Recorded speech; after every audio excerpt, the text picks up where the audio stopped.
Previously, in What If the 501st Removed Their Inhibitor Chips Part 1, the 501st and Anakin beat Palpatine alongside Maul and many other Jedi generals after a vicious confrontation on Coruscant. Mon Mothma becomes the successor to the Republic and establishes peace with the Separatists. Anakin is settling down on Naboo to raise his children, and the Jedi still thrive. Padme is serving in the Senate, and things are going stupendously well for the galaxy at large. But that's all about to change. Welcome, Bantha Stew fans, to What If the 501st Removed Their Inhibitor Chips, Part 2. In the aftermath of Palpatine's defeat at the hands of Maul, the galaxy is attempting to find its footing once more. With Mon Mothma at the helm, the Republic leadership is fervently pushing for demilitarization, seeking to dissolve the war machine that had dominated the galaxy for so long under Palpatine's rule. However, remnants of the old regime still linger, particularly on planets that had fallen loyal to the Chancellor. Violent insurrections erupt in these regions, testing the resolve of the newly formed government and their military strength. Meanwhile, Anakin Skywalker, now a father, seeks solace in the tranquility of family life. He diligently trains his children, but beneath the surface he grapples with unsettling visions that plague his sleep. These premonitions portend a cataclysmic event, one that threatens to shatter the fragile peace that they've fought hard to achieve. Anakin sees the destruction of Coruscant in these haunting dreams, which is a sight that fills him with dread. Seeking guidance, Anakin confides in Padme, his ever-supportive wife. She tries to reassure him, attributing these visions to mere anxiety, reminiscent of past visions about her own demise. "It's all just a dream, Anakin. Everything's going to be all right," she says. No, this is different, Padme. It's not just because Palpatine is messing with my mind this time. It's a vision. Well, Annie, you don't have the most accurate track record for those. Maybe this time is something similar, Padme says. Doesn't Yoda always say something about how predicting the future is tough because it's always in motion or whatever? No, this is different, Padme. I swear it's not from any manipulation this time. And I've been dreaming about this for almost a week now, especially when I go into meditation, Anakin insists. Anakin, I think everything's fine. These are just dreams. Just be in control, please. For me and for the children, Padme says. Anakin rolls over in bed, going back to sleep. He knows deep down that this time is different. Without Palpatine's malevolent influence clouding his mind, these visions feel more ominous, more tangible. Desperate for answers, Anakin turns to his former master, Obi-Wan Kenobi. Yet even Obi-Wan, with his wisdom and experience, offers little solace. He warns Anakin against delving too deeply into the future, the same advice that Padme had given him, cautioning that such actions can lead to unforeseen consequences. Anakin, you don't have the most accurate track record for visions. No, you too. I'm telling you, Obi-Wan, this is different. I swear that I saw something. I could only feel darkness and despair so vividly, it's almost like I'm living in the future. Anakin, be careful. Thinking ahead is good, but this fall leads to illusions, Obi-Wan says. Anakin sighs. Understood, Master. I'll try to stay alert. Even though I'm not a member of the Order anymore, I still try to stick by many of their principles. I know, Anakin, and I know you're only doing this for the best reasons. Feeling incredibly isolated and misunderstood, Anakin reaches out to Ahsoka Tano, his former Padawan and confidant. Despite their past differences, Ahsoka offers a sympathetic ear, understanding the weight of Anakin's burden better than most. Together, they delve deep into the mysteries of the Force, searching for some clues that might unravel the enigma of Anakin's visions.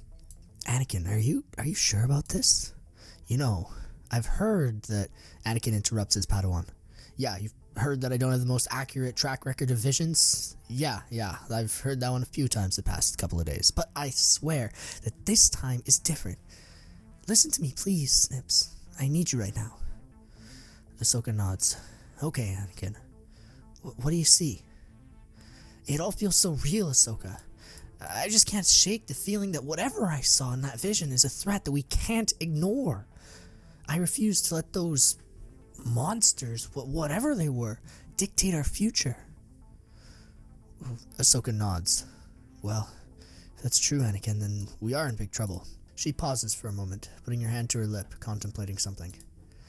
I need you to do me a favor, though, Anakin.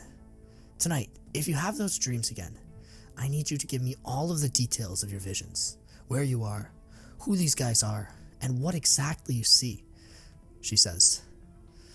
Anakin shakes her hand and nods enthusiastically.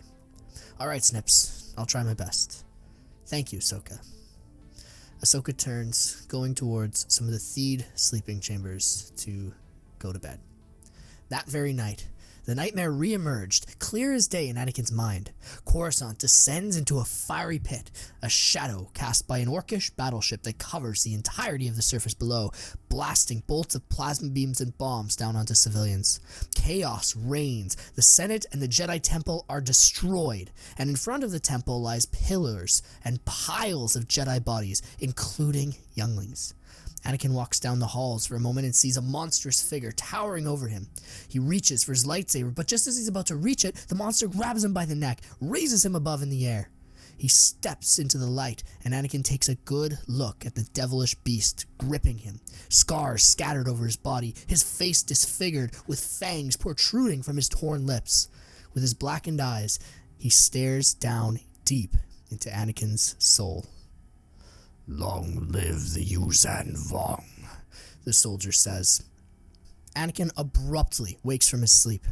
Now he has much more clarity and writes down everything that he remembers to report to Ahsoka and to the Jedi Council. As tensions escalate across the galaxy and the specter of war looms ever closer with the continued fighting between the Republicans and the Fascists, Anakin is faced with a choice.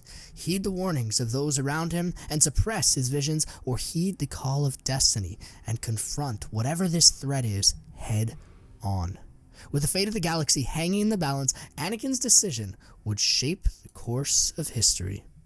The next day, Anakin stands amidst the serene beauty of Naboo, within the lush fields that stretch out before him like a tapestry woven by nature. Nearby, his children laugh and play, their carefree innocence starkly contrasting the weight of his troubled thoughts. As Ahsoka Tano approaches, Anakin can't help but feel a sense of relief. Here is someone who understands the burden that he's carrying, someone who had walked the path of the Jedi and forged her own destiny. Together they watched over the children, their presence a silent reassurance amidst the uncertainty that loomed on the horizon. Ahsoka nods in earnest understanding as Anakin recounts his dream to her. "That sounds serious, Anakin. I don't think that what you're seeing is a dream. If this is a warning, we can't afford to ignore it," she says. Anakin takes a deep breath, the weight of his decision settling upon him. "Now that I'm no longer bound by the structures of the Jedi and the commands of the Republic, I can investigate this threat, Snips. At the very least, I want to ensure that my family's safe," he says. Ahsoka's gaze softens with empathy. "I want to help, Anakin, and not alone. I've talked to many of the old clone troopers that are still hanging around who are retired from the military, and they're looking for a purpose, a cause that's worth fighting for. I bet that I could round up a few to help you out. If anything, it'll be backup." Anakin's eyes brighten with this prospect. "Oh, what a great plan, Snips. We don't know what we'll be up against, but the clones are great at adapting. And I'm sure that I can bring back some of my old 501st boys. Having them by our side would make such a big difference," he says. With a nod of agreement, Ahsoka turns to leave, her resolve firm. "I'll start gathering the troops then, Anakin. We'll be ready whenever you are." Ahsoka leaves, and Anakin looks out at the children again. Alone once more, Anakin makes his way over to Padme, who's playing with Luke and Leia, his heart heavy with the weight of the decision that he'd made. He finds her walking through the fields, playing with Luke and Leia, and asks if she could talk to him for a moment, in private. He can't help but marvel at her grace and strength. "Padme," he began, still watching the kids from the corner of his eye, but his voice tinged with urgency. "I need to talk to you about something important." Padme turns to face him, her brow furrowing in concern. "What is it, Anakin? You seem troubled," she says. Anakin takes a moment to collect his thoughts, knowing that his next words would be difficult to utter.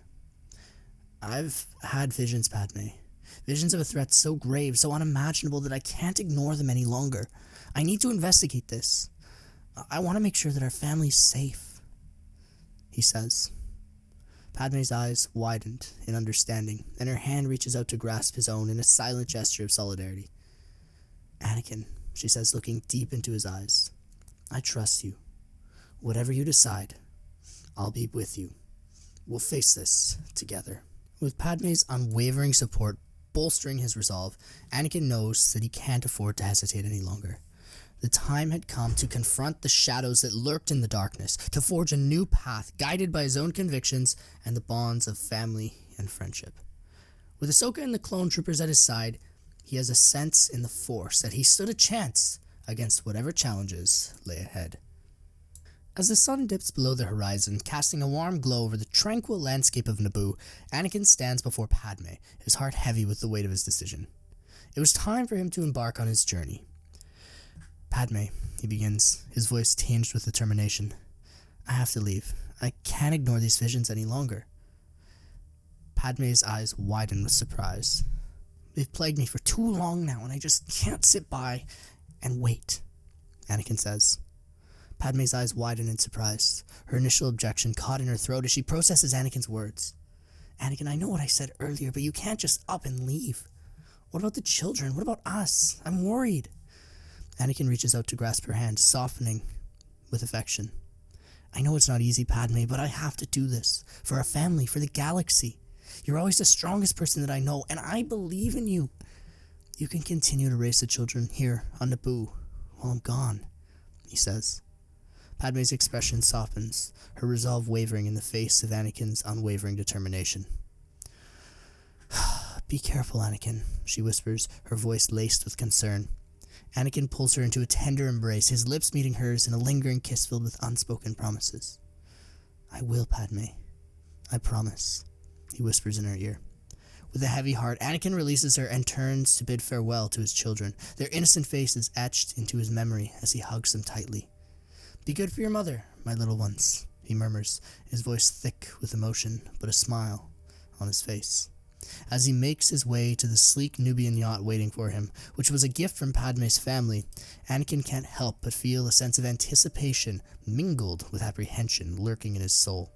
The journey ahead was fraught with uncertainty, but he knows that he has to face it head on.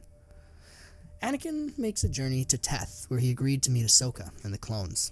He's greeted warmly by them, their camaraderie a welcome sight amidst the vastness of space that he had just experienced.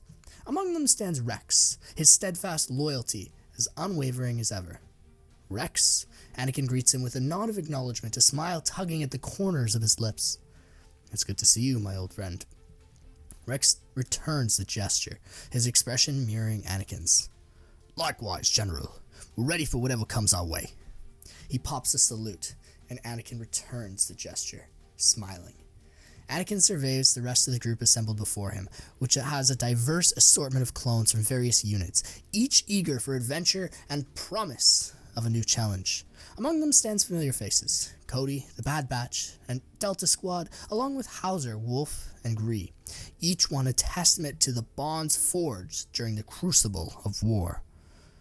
We don't have the exact coordinates, boys, Anakin admits, his tone serious. But I've heard from Ahsoka that Rex here has intel from his contacts involved with the Republic military.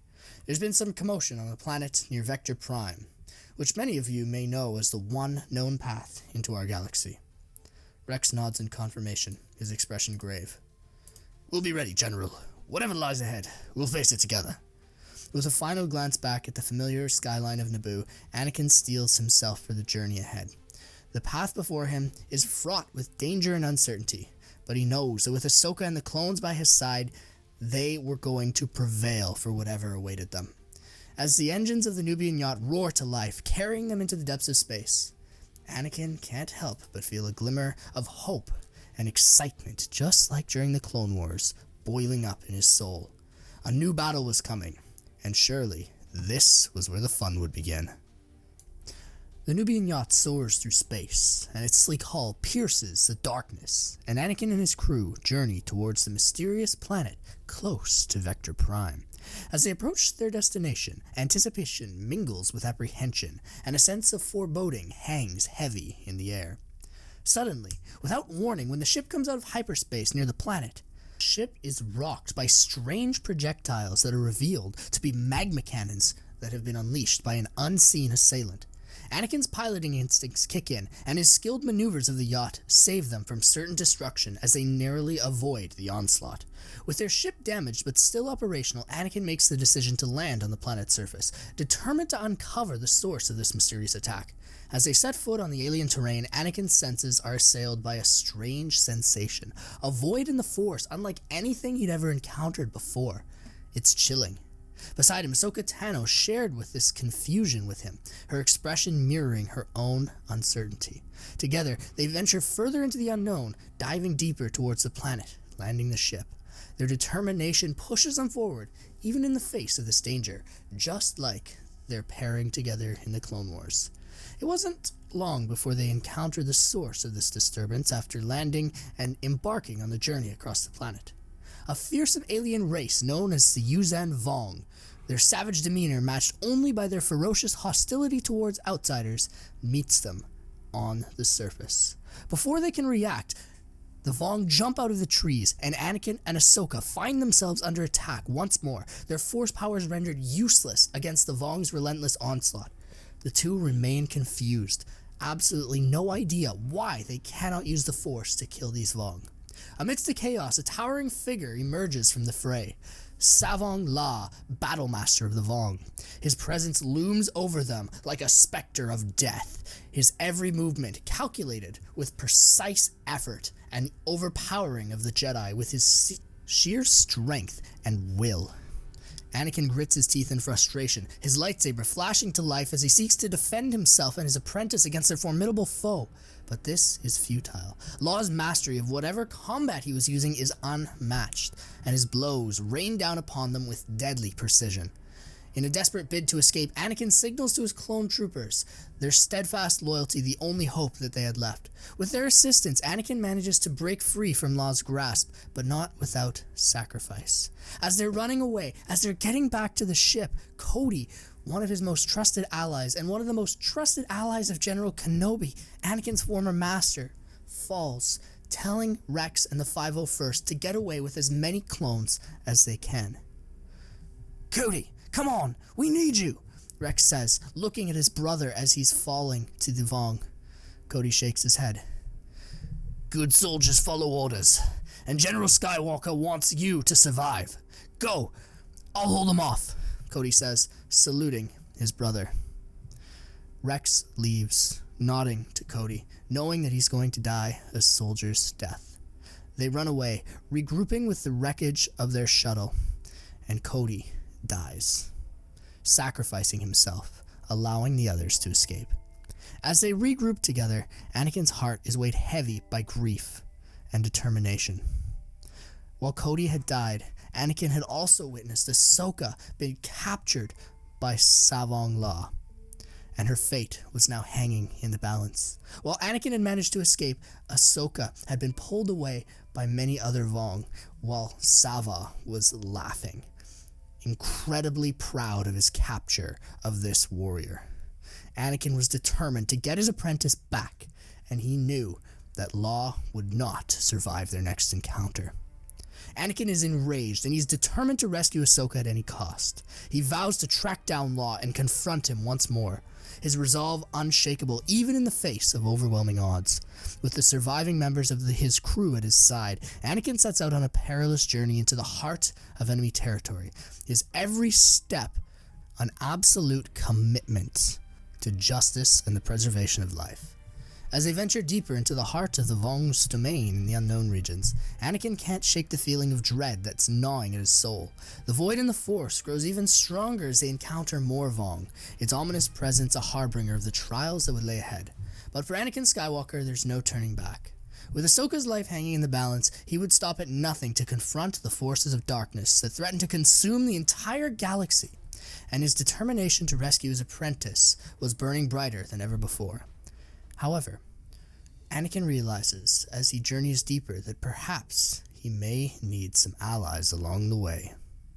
Anakin Skywalker returns to Coruscant, and he contacts Obi-Wan, asking for an audience with the Jedi Council. Obi-Wan sighs, but he agrees, ready to hear what his former Padawan had to say. Anakin lands and he stands before the Jedi Council, his frustration simmering beneath his surface as he recounts the harrowing events that had led him to their doorstep once again. Ahsoka, his apprentice and friend, had been held captured by the Vong, and her fate was hanging in the balance as they spoke. "We have to do something," Anakin pleads, his voice tinged with desperation. "Ahsoka needs our help. We can't just stand by and do nothing." To his dismay, though, the Council's response is just as predictable as he thought it would be. "Anakin, while we sympathize with your situation, we cannot involve ourselves in unsanctioned missions by the Republic," Master Windu explains to him. "We must abide by the laws and regulations set forth by the Senate." Anakin clenches his fists in frustration, his resolve hardening with each passing moment. This is precisely why he had left the Jedi Order in the first place. It was shackled by bureaucracy and politics, and they'd lost their way in the face of true evil. When Anakin turns to the Republic for help, it yields similar results. Despite his impassioned pleas to Mon Mothma of the looming Vong threat, Anakin is met with indifference and skepticism. Without concrete proof of a significant threat, his concerns are dismissed as nothing more than the ramblings of a disgraced Jedi. After all, of course, the Republic had bigger things to deal with, like these Imperial sympathizers that were rising in the shadows. But Anakin knew from his visions and from his encounters with Law that those were not just fascist sympathizers. Those were Vong testing the Republic. Frustrated and disillusioned by the complacency of the Republic, Anakin knows that he has to take matters into his own hands. If he couldn't rely on the Jedi or the Republic to aid him in his quest to rescue Ahsoka and confront the Yuuzhan Vong, then he would have to seek out alternative means of assistance. So, in a bold and risky move, Anakin makes his way to the medical facility where Maul, the former Sith Lord, was being held after his encounter with Sidious. Despite a tumultuous history with Maul, Anakin believes that this enigmatic dark-side user could prove to be a valuable ally in their fight against the Vong. When he arrives, Anakin addresses the former Sith, ready to ask for his help. "Maul," Anakin addresses the imprisoned Sith Lord after being escorted into the facility by medical droids, his voice laced with determination. "I hate to admit this, but I wouldn't be here if I didn't need your help," he says. Maul regards him with a small mixture of curiosity and amusement, his yellow eyes gleaming with a sinister light. "And why should I help you, Jedi?" Anakin doesn't mince words, laying out his plan with a clarity that surprised even himself. "First of all, Maul, I'm no Jedi anymore. Secondly, because together I think that we can defeat a common enemy. There's a threat out there that's disillusioning us all, that's threatening us all, Jedi and dark-side users alike. If we don't stop whatever this is now, they'll consume everything in their path. I've seen what they can do. I've felt their power. I've sensed their lack of ability to connect to the Force. I know that we need to do something. And the Republic? Forget about it. There's no empathy there. There's no sympathy. They're just consumed with politics," Anakin says. Maul's lips curl into a sardonic smile, his interest piqued by Anakin's proposal. "You seek to enlist the aid of your sworn enemy.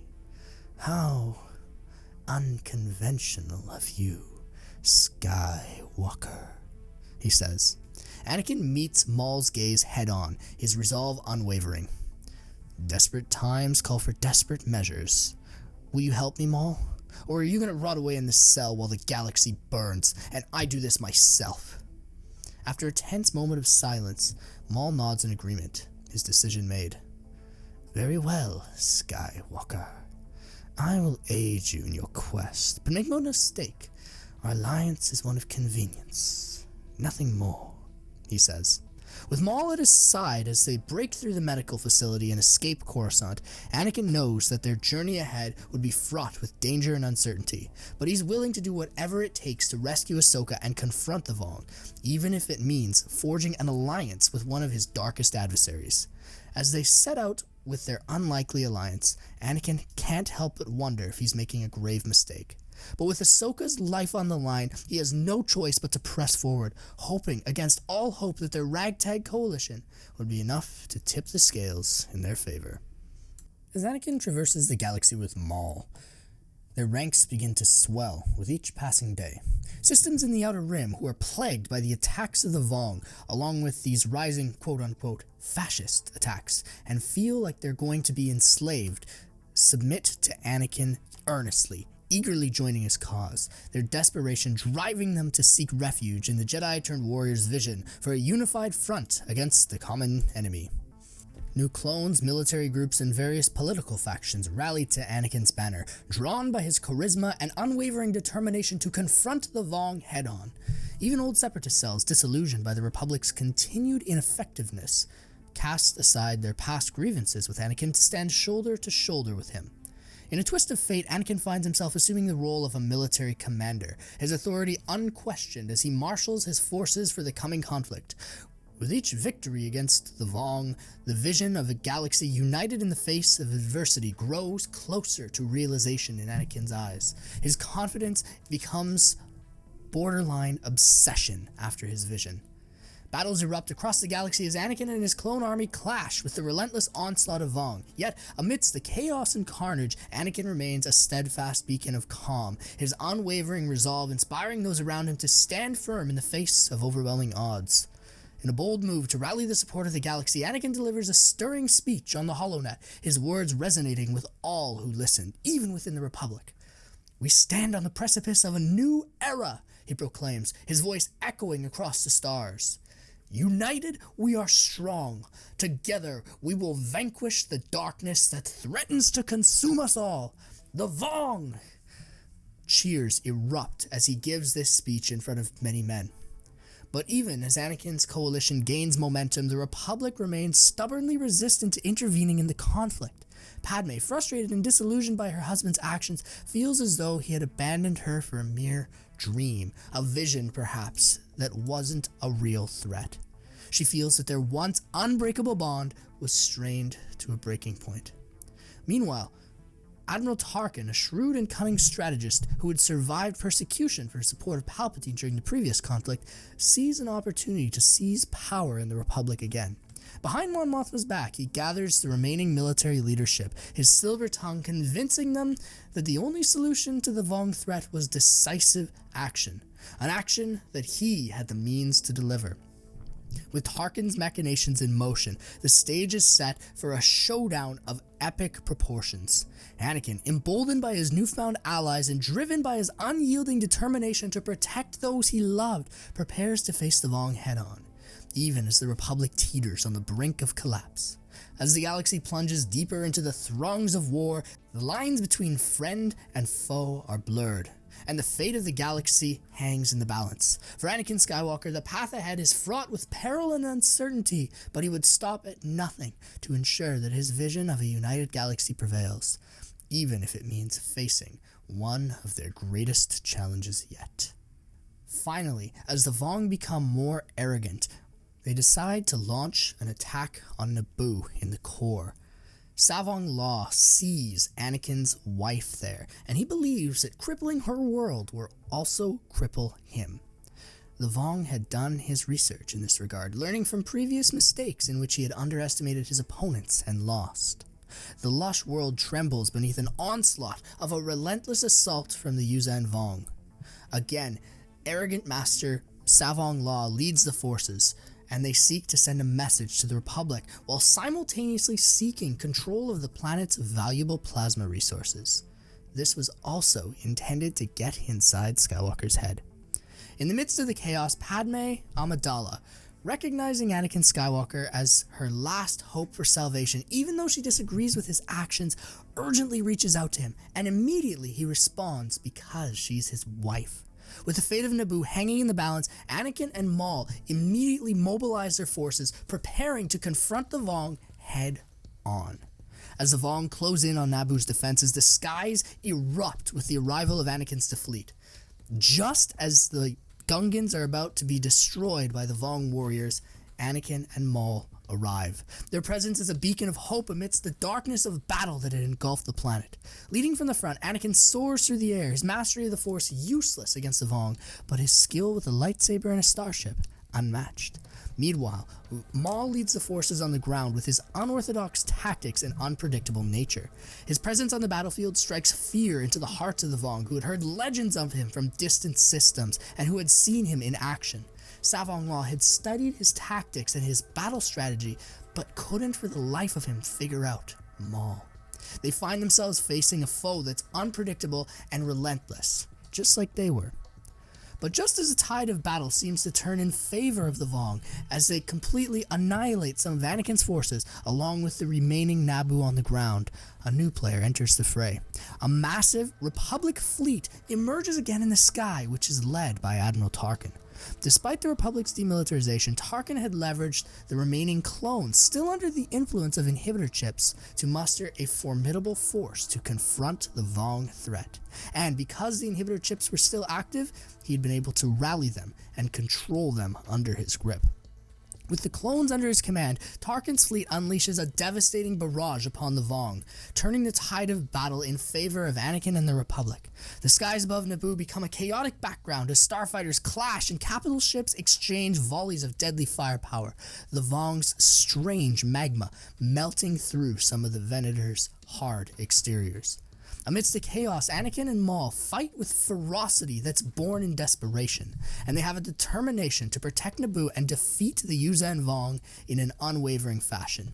In a stunning display of skill and determination, Anakin uses his mastery of a lightsaber to outmaneuver and ultimately defeat Battlemaster Law, finding a weak spot in his armor that he had been researching for years of fighting against the Vong, and delivering the final blow, slicing through his neck. Instantly, the Battlemaster's eyes go wide, and he falls to the ground, defeated by Anakin's mastery of lightsaber combat. In the midst of the scrum, Ahsoka Tano escaped her captivity and emerged to aid her master in this duel against Law, her presence bolstering Anakin's resolve as they fight side by side once more, their lightsabers glowing in a strange yet spectacular dance that the Battlemaster could not predict. Maul's unorthodox tactics on the ground continue to prove a match for the Vong warriors, his unpredictable nature confounding their every move. In a whirlwind of blaster fire and lightsaber clashes, Maul leads his forces to victory, driving the Vong back with ruthless efficiency. As the dust settles and the echoes of battle fade, Naboo stands battered but victorious, the combined efforts of Anakin, Maul, and the Republic securing a hard-fought victory against the Vong. With the threat to Naboo's sovereignty vanquished, and with Boss Nass and the Naboo leadership once again pleased with their position, the galaxy breathes a collective sigh of relief, grateful for the courage and sacrifice of those who had stood against the darkness. With the Vong on the run, and the galaxy beginning to settle into a fragile peace, Anakin Skywalker's alliance stands as a beacon of stability in the tumultuous aftermath of war. Formalizing their independence from the Republic jurisdiction, Anakin's alliance becomes their own state under his leadership, their allegiance bound by a shared commitment to rebuilding and safeguarding the galaxy that they called home, especially if the Vong were to attack again. Maul, now more mentally stable than before, assumes the role of Anakin's military commander, his cunning and strategic prowess providing invaluable support in the days to come. Together they forge a formidable partnership, and their shared vision of the galaxy united against external threats guides every decision. Padme Amidala, having witnessed firsthand the devastation wrought by the Vong invaders, comes to understand the depth of Anakin's convictions.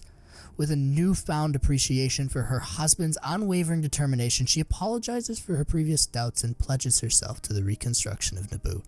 Anakin recognizes the importance of rebuilding what had been lost, and he spares no expense in supporting Naboo's reconstruction efforts, sending a significant amount of aid to help in their recovery. Together, they work alongside the Republic, setting aside their differences to face the common goal of rebuilding the galaxy. Yet despite their efforts to heal the Republic, Anakin finds himself unable to rejoin the Republic fold, especially since his faith in Mon Mothma's leadership is shaken by her inadequate response to the Vong threat. Instead, he remains steadfast in his commitment to his own alliance, knowing that only through unity and strength could they prevent future catastrophes. In the shadows, Admiral Tarkin is hailed as a hero for his decisive actions against the Vong and finds himself venerated by the people of the Republic. Many believe that he should succeed Mon Mothma as Chancellor, and his leadership and resolve are respected by many.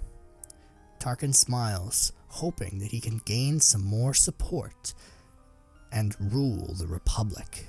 As the galaxy begins to rebuild and recover, people return to their day-to-day lives, their resilience a testament to the indomitable spirit of the galaxy.